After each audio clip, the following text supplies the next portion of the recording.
Hi, I'm cKnoor, and Season 1 for Blood Bowl 3 dropped just a few days ago. I've been playing about 6-7 hours so far, so let's give you an overview of what's in Season 1.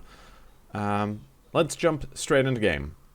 The first and most obvious one is that Lizardmen is now in the game, and they come with the Blood Pass. So let's go over the Blood Pass straight away, shall we? It's up here in the top bar. I've already unlocked it, and because of all of the issues, the first season of the Blood Pass is free, but you still have to activate it and unlock it to get Lizardmen, which I have done. It contains 50 levels. Some of these you can see are labeled as free, and that's under the assumption that if you didn't have or pay for the Blood Pass, the stuff that's labeled as free you would still get once you unlocked those levels. Very similar to other games with season passes. But there's some decent fun stuff here, like a Lizardman pitch, for example. But it's not the only progression system in Blood Bowl 3. There is also a level system for your coach, or your coach ranking over here. As you can see, I am currently level 8, and every time you go up a level, you also you get stuff from the coach ranking as well. Since I've played a few games, I'm just going to cut in some of the earlier unlocks that I've had, so you get the sense of what's going on.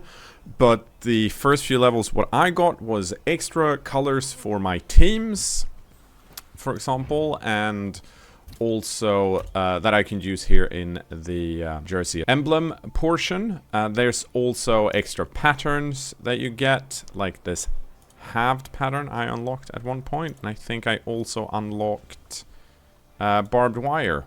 A few games ago, I actually unlocked a different stadium in the coach leveling up system. So there's actually more stuff here than you'd expect.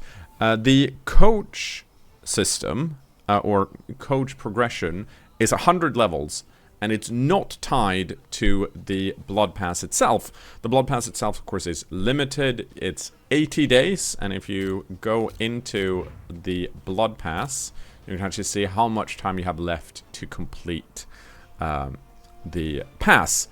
Or the season. After the season ends, of course, we get a new season with a new team.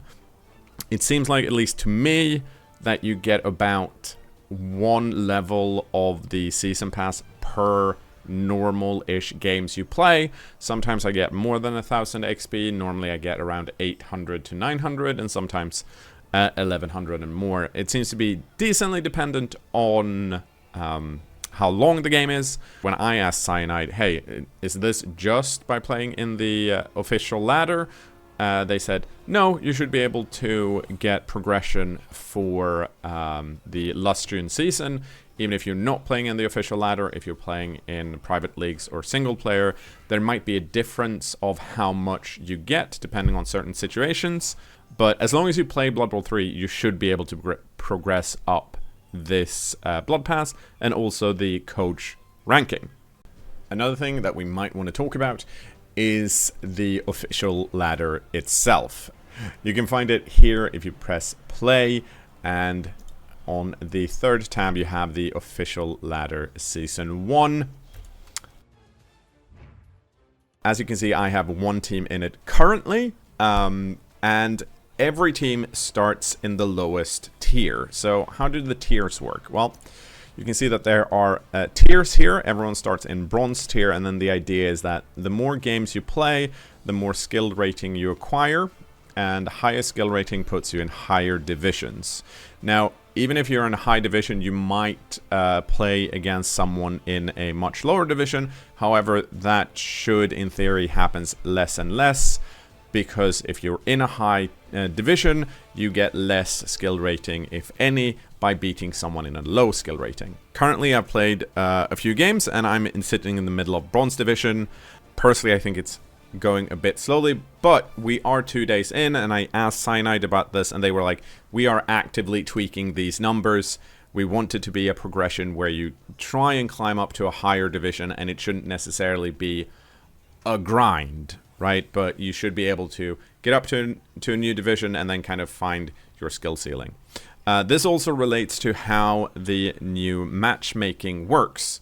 Now, in Blood Bowl 2, you were matched only on your team's team value.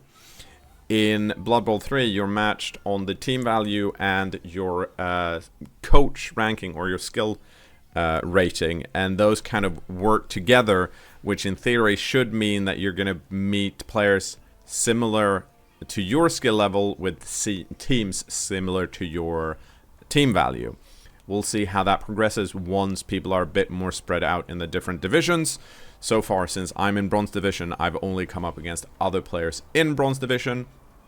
But the idea is that you want to play against people that are similarly skilled as you, because that's how you get more skill rating. If you beat someone that the game considers more skilled than you, you should then get more skill rating. And if you beat someone who is a lot less skilled than you, you shouldn't get as much skill rating, is the idea.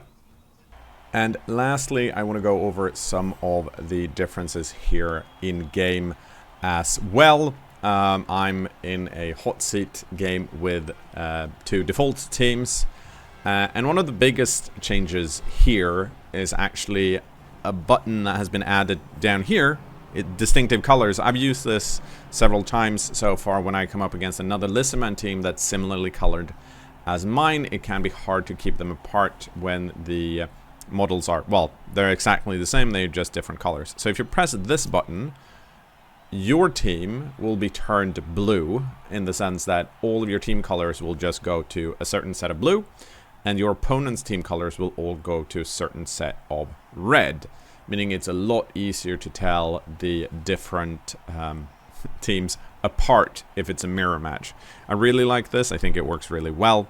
They've also changed some of the icons here for the match modifiers. For example, it's now an actual pitch. So that's nice. And, you know, there's also now reconnection as a feature within the game. I can't really show it off on my own in a hot seat game, and I don't want to find someone else to be like, hey, can you disconnect from this just so I can show this off? But it looks like this. And those are the biggest differences as I see them in Season 1 compared to the preseason. Of course, there's more room for improvement within the game, but the official ladder feels really fun to play. It's actually nice, at least for me personally, to have something to progress towards, trying to get to those higher divisions with my Lizardman team. And going into it, honestly, I've only played Lizardmen, and I expected the official ladder to be full of just Lizardmen, since it's a new team and it's free.